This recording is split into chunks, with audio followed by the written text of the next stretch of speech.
ठीक है। बोले गजानंद भगवान की जय। गजाननं भूतिगणाधिसेवितं कपितजम्बो फलचारुभक्षणम् उमासुतं शोकविनाशकारकम् नमामि विघ्नेश्वर पादपंकज। पास में आवाज जाती रहेगी। वैसे देखिए, कल आधा घंटे के लिए भगवान की कथा का वाचन किया गया था। उसी क्रम में आज सभी भक्तजन श्रोताजन शिव कथा का पुटपाठ करेंगे, क्योंकि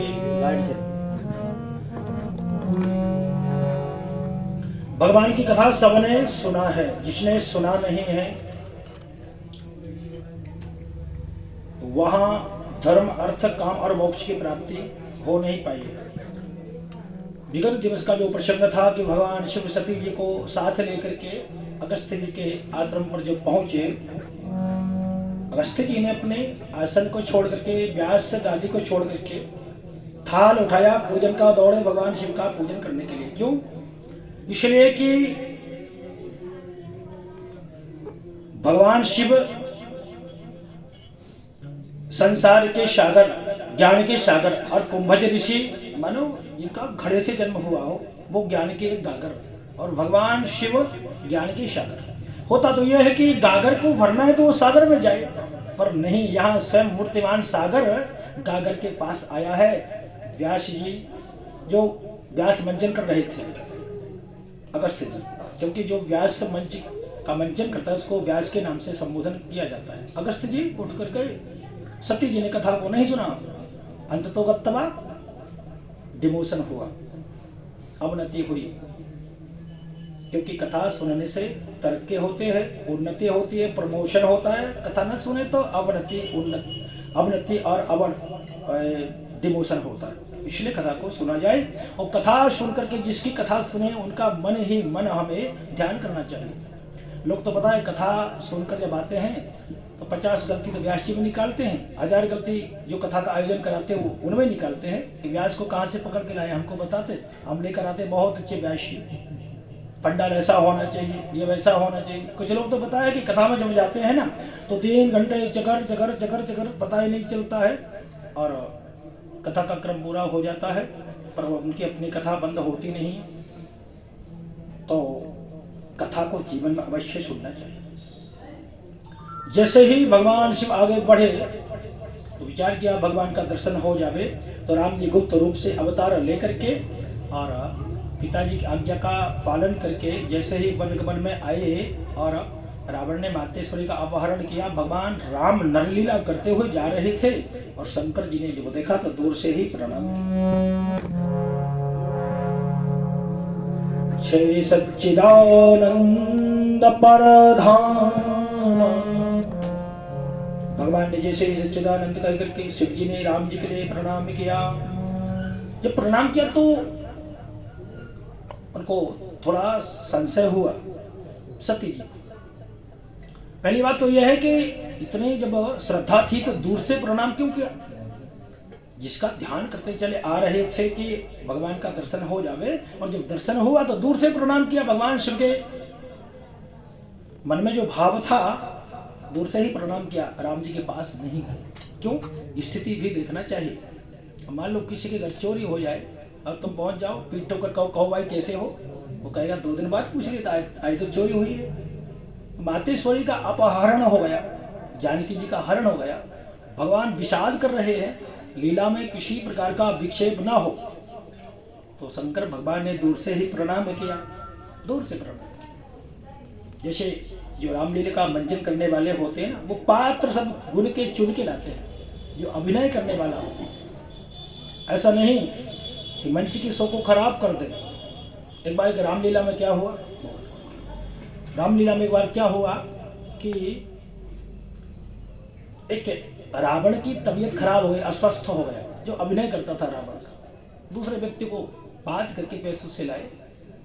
जैसे ही वो समय आया, राम ने बाण दिए, 2 बाण चलाए और मूर्छित नहीं हुआ।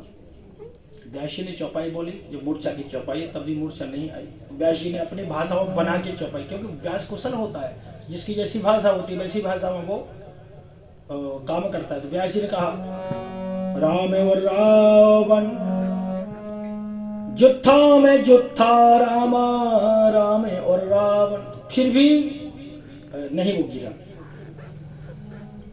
रावण से पूछा अगर क्या बात है, मानने को तैयार नहीं। अब जब युद्ध होने लगा तो राम जी को छोड़े नहीं। व्यास जी ने कहा, राम और रावण छुट्टा में छुट्टा रामा, फिर भी नहीं छूटा। रावण को जब मूर्छा आई, मूर्छित नहीं हुआ, खड़ा रहा। राम जी ने बाण मारे। पूछा क्या बात है? उसने कहा पहले पैसे दे दो मेरे, बाद में दिए न दिए, पैसे दे दो मैं गिर जाऊंगा। तो कहने का तात्पर्य, अभिनय करने वाले जो होते हैं लीला में किसी प्रकार का विक्षेप ना हो, इसलिए राम जी जो लीला कर रहे थे, शंकर जी ने सोचा कि कहीं विक्षेप ना हो जाए, आगे बढ़े, दूर से प्रणाम किया। ये बात तो यही तक रही। अब पार्वती जी, सती जी को ये बात जो थी वो पच नहीं पाई, क्योंकि उन्होंने आज तक सम्मान ही सम्मान देखा था। घर से जब से चली सबने प्रणाम किया, शिव जी को सबने। अगस्त्य जी जो व्यास मंच का मंचन कर रहे थे, वो दौड़े थाली लेकर के। यहाँ जब भोले बाबा ने प्रणाम किया तब तो दिमाग खराब हो गया। बोले आपने ये राजकुमारों को जो वन में घूम रहे हैं इनको प्रणाम किया, ये कौन है? भगवान शिव ने बताया कि ये मेरे आराध्य देवेन का अवतार हो गया है। फिर बहुत कुछ कहा पर मानने के लिए तैयार नहीं। तो भगवान शिव ने कहा तो किन जाओ परीक्षा ले, नहीं मानते तो जाकर परीक्षा लो। सती जी चले गई, भगवान शिव वहीं बैठे रहे। सती जी ने बहुत कुछ विचार करके और विचार किया परीक्षा का कि मैं कैसे परीक्षण करूं। तो सोचा कि मैं सती का रूप जो लिए हूं वह परिवर्तित किए देती हूं, और वो सीता जी बन गई। जैसे ही सीता जी बनी, राम जी आए और राम जी ने देखा सामने सती जी को। लक्ष्मण जी को तो लगा कि सीता जी हैं, पर राम जी आए तो राम जी ने हाथ जोड़ करके पिता समेत कीन लीन निज नामो, कीन दंड से दूर प्रणामो, और पिता समेत लीन निज नामो। पिता समेत लीन निज नामो, पिता समेत लीन निज नामो।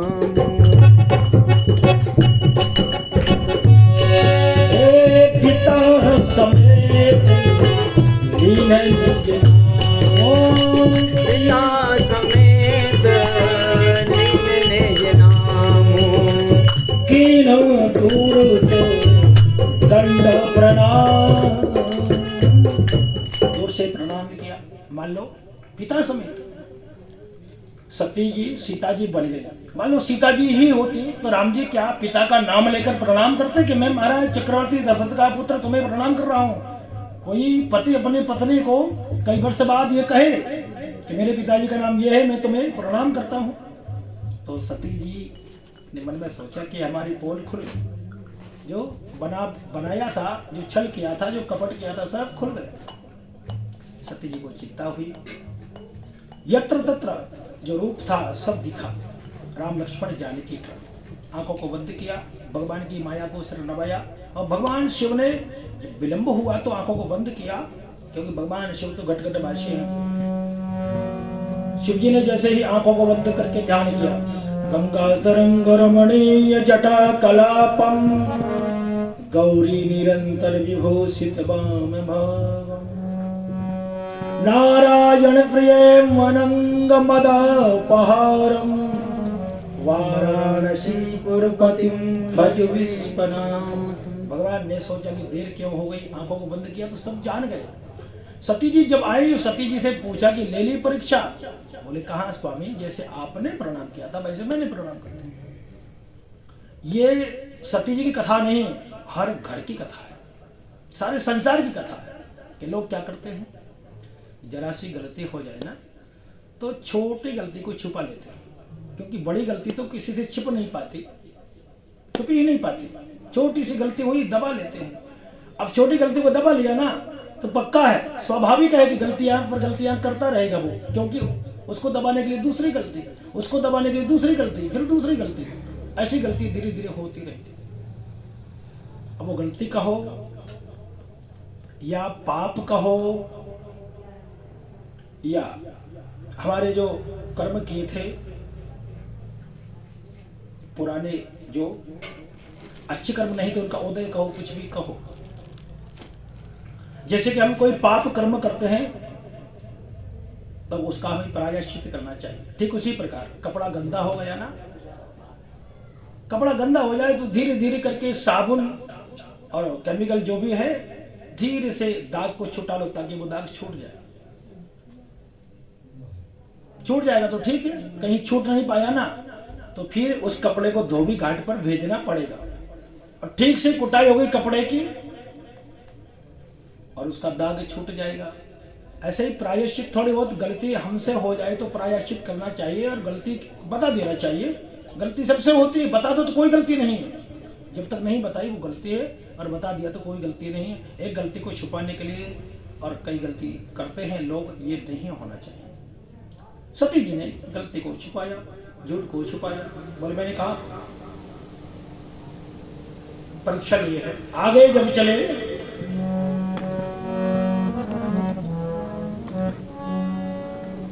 तो भगवान शिव ने प्रतिज्ञा कर ली कि इस शरीर से भेंट नहीं करूंगा, क्योंकि सीता जी का रूप धारण कर लिया। सीता जी भगवान शिव की अर्धांगिनी का जो रूप सीता जी ले चुकी है, मतलब सती जी ने सीता जी का रूप धारण किया है, अर्धांगिनी सीता जी बन चुकी हैं और सीता जी भगवान राम की धर्म पत्नी है, इसलिए आराध्य देव की सपत्नी की जो धर्म पत्नी है उनको राम जी ने शीश नवाया कि माता का रूप है। ये तो जैसे राम मेरे पिता स्वरूप वैसे ही ये माता स्वरूप है। प्रतिज्ञा करने की आज से सती से भेंट नहीं करूंगा। मन में जो प्रतिज्ञा की, क्योंकि सबसे प्रगाढ़ जो रिश्ते होते हैं वो पति पत्नी के, भाई बहन के और गुरु शिष्य के, तीन रिश्ते जितने पवित्र हैं उतने प्रगाढ़ भी हैं। प्रतिज्ञा करने की सती से मैं भेंट नहीं करूंगा। देवताओं ने कहा जय हो जय हो। स्वर्ग से पुष्पों की वृष्टि हुई। भगवान शंकर से सती जी ने पूछा क्या हुआ, क्या प्रतिज्ञा की। यहाँ वहां की बातों को भगवान शिव कहते हुए कैलाश पर्वत पर पहुंच गए। जो बात थी वो नहीं बताई। जैसे ही कैलाश पर्वत पर पहुंचे और वहां भगवान शिव ने कहा थोड़ा सा भगवान का ध्यान कर लो, और समाधि लग गई। समाधि 2-4 दिन की नहीं, 10-20 दिन की नहीं, वर्ष 2 वर्ष की नहीं, अपतु बीते संवत सहित 87, बीते संवत सहत 87, बीते संवत सहत 87, बीते संवत सहत 87, समाधि संभव 87,000 वर्ष जैसे ही व्यक्ति तो हुए भगवान शिव जाके, और सम्मुख शंकर आसन देना। पत्नी का आसन कहाँ होता है? बाएं भाग में भगवान शिव ने आसन सामने लिया सती जी के लिए। सती जी का ब्लड प्रेशर धीरे धीरे हाई हो रहा है। समझ नहीं पा रही थी कि आखिर वो गलती मैंने क्यों की। ऐसी गलती करना ही नहीं चाहिए था, और कर दी थी तो बता देना चाहिए था। हम जो कुछ खाते हैं ना उसका विकार एक दिन का नहीं होता, धीरे धीरे करके वो जुड़ जाता है। फिर हमें कहीं जुकाम हो जाता है, हमारी तबीयत बिगड़ जाती है। हम कहते कल क्या खाया था, अरे कल परसों का नहीं है, वो तो महीनों का है, बरसों का विकार इकट्ठा हो गया है। धीरे धीरे करके बहुत बड़ा वो रूप ले ले। गलती हो जाए बता दो, कोई चीज खाने में आ जाए, टैबलेट खा लो, टहले लो, दवा ले लो, वो विकार वहीं समाप्त हो जाएगा या निकल जाएगा। सती जी बहुत चिंतित है। उसी समय प्रजापति दक्ष ने युद्ध किया और देवता लोग विमान लेकर के वहीं से निकल रहे थे। एक विमान में जो सवार देव थे उन्होंने कहा सती जी से, क्यों तुम्हारे पिता के यहाँ यज्ञ हो रहा है और तुम तो यहाँ हो। तो सती ने कहा हम भी जाएंगे यज्ञ में। तैयारी आओ उनके लिए। अन्य देवता आए, सबने पूछा, सती जी को बड़ा बुरा लगा।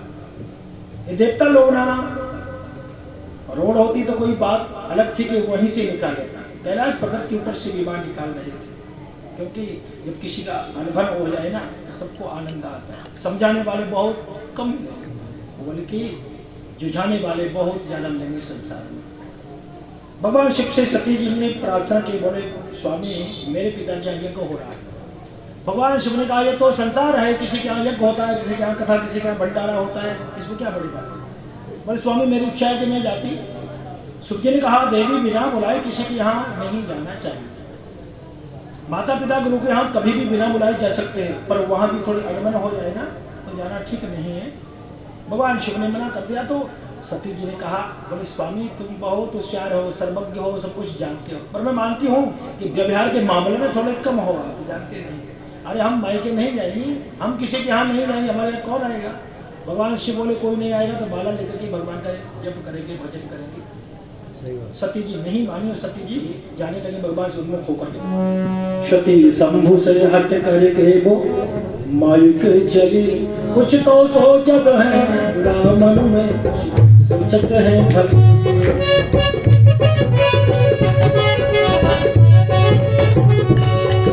सती शंभु से हट करके वो मायके चली, अपने मायके चली, कुछ तो सोचत है बुरा मन में, सोचत है भली।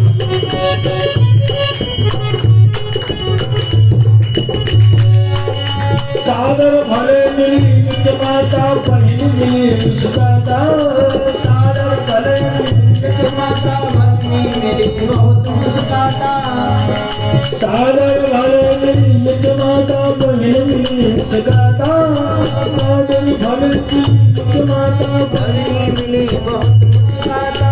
कोई न पूछी है पाता, देख चले सब बाता। सती शंभु से हट करके वो मायके चली, अपने मायके चली, कुछ तो सोचत है बुरा मन में, सोचत है भली। सती जी जानने लगी भगवान शिव ने मना किया। क्यों किया? मनोमालिन्य हो गया था।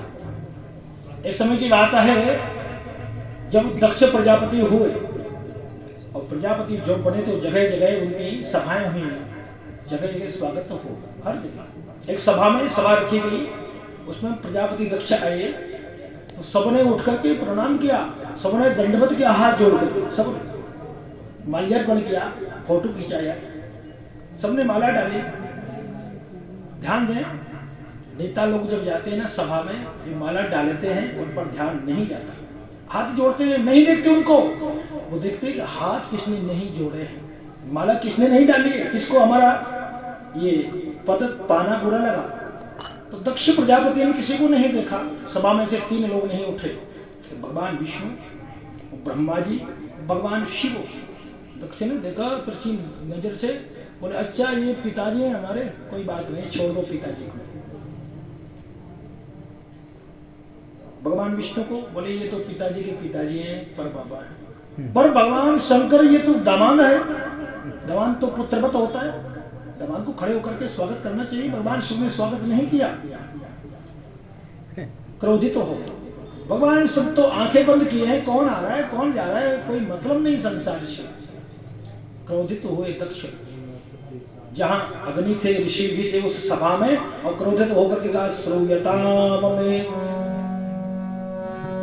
श्रूयताम में श्रापा, मेरे श्राप को सुनो। मैंने अपनी पुत्री जो कि जिसकी आंखें हिरण्य के सदृश हैं, पाणी मरकट लोचना, मैंने इसे बंदर की आंख वाले दामाद को मेरी पुत्री समर्पित कर दी, फिर भी ये समझता नहीं है। क्या है इसके पास? रहने के लिए घर नहीं, शमशान में रहते, पहनने के लिए वस्त्र नहीं, अपना कोई सगा संबंधी नहीं, भूत प्रेत साथ में, बहुत अपशब्द कहे भगवान शिव के लिए दक्ष ने बहुत कुछ, पर भगवान शिव ने एक बात का जवाब नहीं दिया, एक बात का जवाब नहीं दिया। क्यों? ज्ञान गंगा जिसके ऊपर हो वो भला कुछ कह सकता है क्या? नंदी ने 3 श्राप दिए, भगवान शिव ने रोका, और जैसे ही वो समय आया तो शिव जी ने कह दिया कि प्रजापति दक्ष से मनोमालिन्य हो गया था, आप ना जाओ तो अच्छा है। पर वो इसलिए कि अब तो जाना जरूरी है, मैं पिताजी से स्वामी का राजीनामा करा दूंगी तो पुरानी जो बात है मेरी भूल वो क्षम हो जाएगी। ऐसा सोच करके वो वहां गई। वहां जाकर के एक बहन तो प्रेम से देख करके मिली। माता अति प्रेम से पिताजी के पास पहुंची, यज्ञ मंडप में देखा, वहां भगवान शिव का स्थान नहीं था। जैसे वेदी जो बनाते हैं ना, 3 पर्दे होते हैं, नीचे वाले पर्दे भगवान शिव के, 2 पर्दे की वेदी थी। पिताजी से पूछा, बोले पिताजी भगवान शिव तो यज्ञ के रूप हैं, उनको क्यों नहीं आपने आमंत्रित किया? तो कहा, बोले रुको या जाओ, मुझे कुछ कहने की आवश्यकता नहीं। बोला ये पिताजी ये कह दे, इतना दाहे प्रकट हुआ कि मारे अग्नि के जल करके भस्मीभूत हो गए। पुराणांतर में कथा आती है कि यज्ञ कुंड में कूद करके वो समाप्त हो गई। भगवान शिव को पता चला, गण आए, भगवान शिव ने जटा उखाड़ी, धरती पर दे मारे, वीरभद्र प्रकट हुए और शिव जी ने कहा यज्ञ जो है दक्ष का विध्वंस कर दो। वीरभद्र पहुंचे, सोचा कि विध्वंस कैसे हो, जो ऋत्विज आदि थे, दाढ़ी पटाई, दांतों को तोड़ा और जो प्रधान यजमान था दक्ष शीश को काट करके यज्ञ कुंड में होम कर दिया। ब्रह्मा जी आए, ब्रह्मा जी ने जब देखा, ब्रह्मा जी बोले कि मेरे पुत्र का यज्ञ पूर्ण हुआ नहीं है, मैं क्या करूं? भगवान शिव ने कोप किया है तो हाथ जोड़ करके प्रार्थना की। भगवान शिव क्षणक रुष्टा क्षणक तुष्टा, रुष्टा तुष्टा क्षणे क्षणे। भगवान शिव पल में प्रसन्न होते हैं, पल में नाराज होते हैं। ऐसा नहीं कि नाराजी हो गई तो नाराजी हो गई, एक पल के लिए। क्षणक रुष्टा क्षणक तुष्टा, रुष्टा तुष्टा क्षणे क्षणे। जैसे ही ब्रह्मा जी ने हाथ जोड़ करके प्रार्थना की, कर्पूर गौरम करुणावतारम संसार सारम भुजगेन्द्रः सदा वसंतम हृदयारविंदे भवं भवानी शयतम। कर्पूर गौर है भगवान शिव, धवल रूप भगवान शिव का है और करुणा के अवतार है। मतलब भाव क्या है कि जैसे हैं बाहर से वैसे हैं अंदर से। लोग कैसे होते हैं? बाहर से तो धवल रूप होते हैं, सुंदर कपड़े, इत्र पुराण चंदन लगा रहता है, बाहर से बहुत अच्छे, पर गारंटी नहीं है कि ऐसे अंदर से भी हो। जैसे बाहर से हैं वैसे अंदर से हो, ये पक्की बात नहीं है। पर सच्चे अर्थों में भगवान शिव जैसे बाहर से वैसे अंदर से। कैसे? कर्पूर गौरम धवल रूप, करुणावतारम करुणा करने वाले हैं। संसार में करुणा करने वाले लोग बहुत कम मिलेंगे। कर्पूर गौरम करुणावतारम संसार सारम भुजगेन्द्रः सदा वसंतम हृदयारविंदे भवं भवानी सहितं नमः। ब्रह्मा जी ने जब प्रार्थना की, भगवान शिव प्रसन्न हुए। कहा क्या बात है? बोले यज्ञ को पूर्ण करो। यज्ञ को पूर्ण किया। अब यज्ञ पूर्ण जब हो जब यजमान जीवित हो। पूछा वीरभद्र से कि दक्ष का शीश, बोले स्वामी आपने कहा था कि विध्वंस कर दो। मैंने बुद्धि लड़ाई कि विध्वंस तो तब होगा जब यजमान ना रहे। तो बोले शीश लेकर के आओ। दौड़ कर गए, बकरी का शीश लेकर आए और स्थापित कर दिया।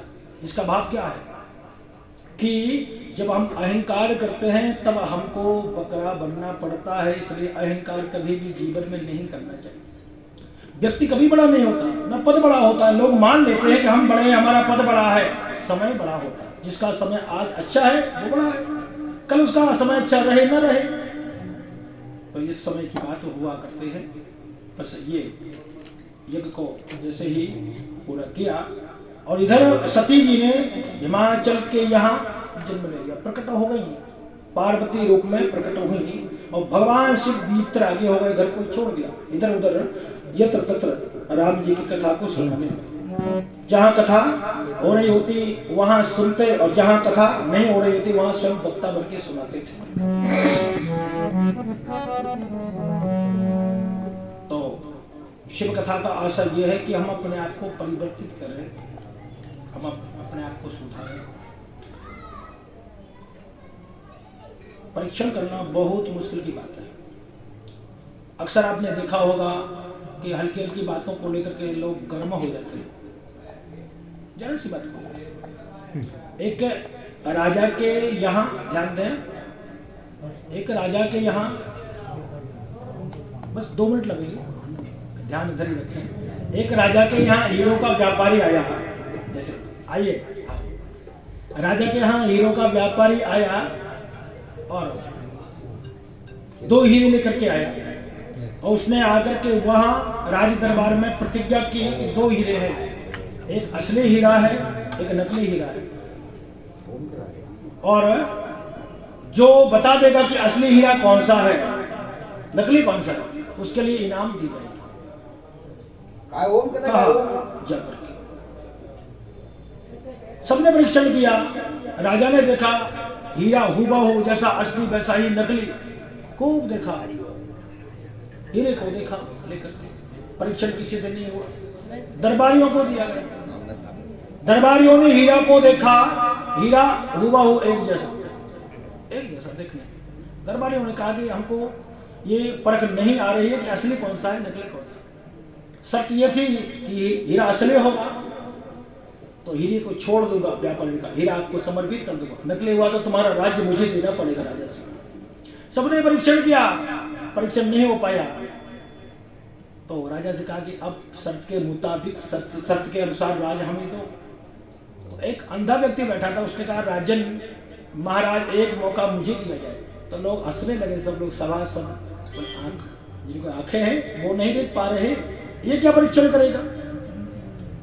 सबने कहा एक बार दे दो। अंधे व्यक्ति को हीरा जब दिए दोनों, असली नकली, वो बाहर गया, धूप में गर्मी पड़ रही थी, बाहर हीरों को रख के आया, आधा घंटे रुका, लेकर के आया, उसने कह दिया कि ये असली है, ये नकली है। सब आश्चर्य में। राजा ने पूछा कि तुमने कैसे बता दिया? तो राजा के हाथ में दिया, बोले देखो, लिया तो जो असली था वो एकदम शीतल जैसे पहले था, वैसा ही अब नकली था एकदम से गर्म हो गया, हाथ में मुश्किल से पकड़ में आ रहा था। जो असली हीरा होता है कभी गर्म नहीं होता, गर्म का मतलब समझिए, कभी क्रोधित नहीं होता। ये तो प्रभाव आते जाते रहे हैं। एक सज्जन पहुंचे समुद्र के किनारे, कहा कि ये लहरें जब शांत हो तब स्नान करो। अरे कभी लहरें शांत नहीं होती, वेग आते रहे, कोई बात नहीं है। तो जो गर्म नहीं होता वो हीरा है, जो गर्म हो जाता है वो नकली हीरा है। बोलो शंकर भगवान की जय हो। मातेश्वरी पार्वती जी का प्राकट्य हुआ, भगवान शिव वीतरागी हो गए। इसी के साथ कथा को विराम दिया जाता है, समय बहुत कम है और अगले दिवस में फिर कथा को यही से जोड़ लिया जाएगा। बोलो शंकर भगवान की जय। थोड़ा सा हरि नाम संकीर्तन ताकि मन हमारा पवित्र हो जाए। दर्शन करवाओ। नमः शिवाय ओम नमः शिवाय नमः शिवाय ओम नमः शिवाय नमः शिवाय ओम नमः शिवाय नमः शिवाय ओम नमः शिवाय ओम नमः शिवाय ओम नमः शिवाय ओम नमः शिवाय ओम